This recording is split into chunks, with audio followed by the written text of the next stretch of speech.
Hi guys, இன்னைக்கான வீடியோவில் நம்ம எதை பற்றி பார்க்க போகிறோம்னு சொன்னால் கேமரா மொட்டைல்ஸை பற்றி தான் பார்க்க போகிறோம். ஸோ கேமரா மொட்டைல்ங்கிறது என்னன்னு சொன்னால், நம்மளோட கேமராக்கு மேலே பார்த்தீங்கன்னா ஒரு மொட் டயல் இருக்கும். ஸோ அதாவது ஒரு சில ஆல்ஃபபெட் லெட்டர்ஸோட, அதாவது A, P, M இந்த மாதிரி ஒரு சில லெட்டர்ஸோட ஒரு டயல் இருக்கும். ஸோ இதுதான் கேமரா மொட்டைல்ங்கிறது.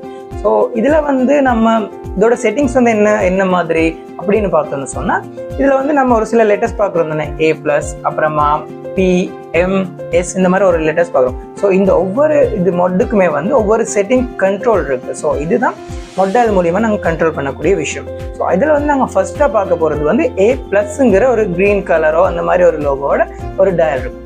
ஸோ இது என்னன்னு சொன்னால், உங்களுக்கு கேமரா சம்மந்தமாக எதுவுமே தெரியாதுன்னு வச்சுக்கோங்களேன்.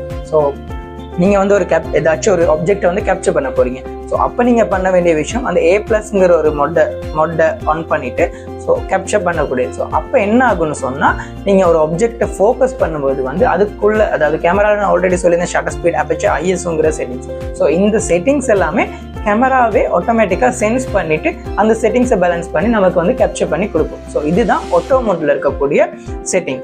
ஸோ இதுக்கப்புறமா நம்ம பார்க்க போகிறது அதாவது மேனுவல் மோட். ஸோ மேனுவல் மோடில் என்னன்னு சொன்னால், அதே போல் அந்த ஷட்டர் ஸ்பீட், அப்பச்சர், ISOங்கிற 3 செட்டிங்ஸுமே நம்ம தனித்தனியாக ஒவ்வொன்றுமே தனித்தனியாக கண்ட்ரோல் பண்ணக்கூடிய மாதிரி இருக்கும். ஸோ அதுதான் மேனுவல் மோடில் இருக்க செட்டிங்ஸ்.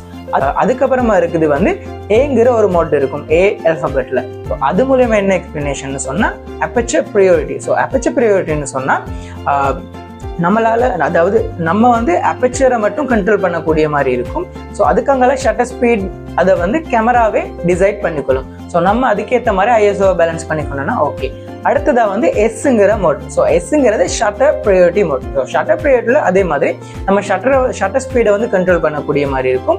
அங்கே அப்பச்சரை கேமராவை டிசைட் பண்ணிக்கொள்ளும். ஸோ இதுக்கப்புறமா Pங்கிற ஒரு லெட்டரில் இருக்கும். ஸோ அதில் என்னன்னு சொன்னால், நம்ம ஷட்டர் ஸ்பீட் அண்ட் அப்பச்சர் இது ரெண்டையுமே நம்ம கண்ட்ரோல் பண்ணணும்னு சொன்னால், அங்கே ISO கேமராவே டிசைட் பண்ணிக்கொள்ளும். ஸோ இதுக்கு எல்லாத்துக்குமே அப்புறமா Cங்கிற ஒரு மோட் டயல் இருக்குது. ஸோ Cங்கிறது என்னன்னா, அது சம்டைம்ஸ் ஒரு சில கேமராஸ் பொறுத்து C1, C2 அந்த மாதிரி இருக்குது. ஸோ Cன்னு எது மீன் பண்ணுறாங்கன்னா, கஸ்டமைஸ் பட்டன். ஸோ கஸ்டமைஸ் மாடலில் இந்த ஷட்டர் ஸ்பீடாக இருக்கட்டும், அப்பச்சராக இருக்கட்டும், ISOவாக இருக்கட்டும், ஸோ நமக்கேற்ற ஒரு சில செட்டிங்ஸை நம்ம ஆல்ரெடி கஸ்டமைஸ் பண்ணி அந்த கஸ்டமைஸ் மாடுக்குள்ளே ஃபிக்ஸ் பண்ணி வச்சுக்கலாம்.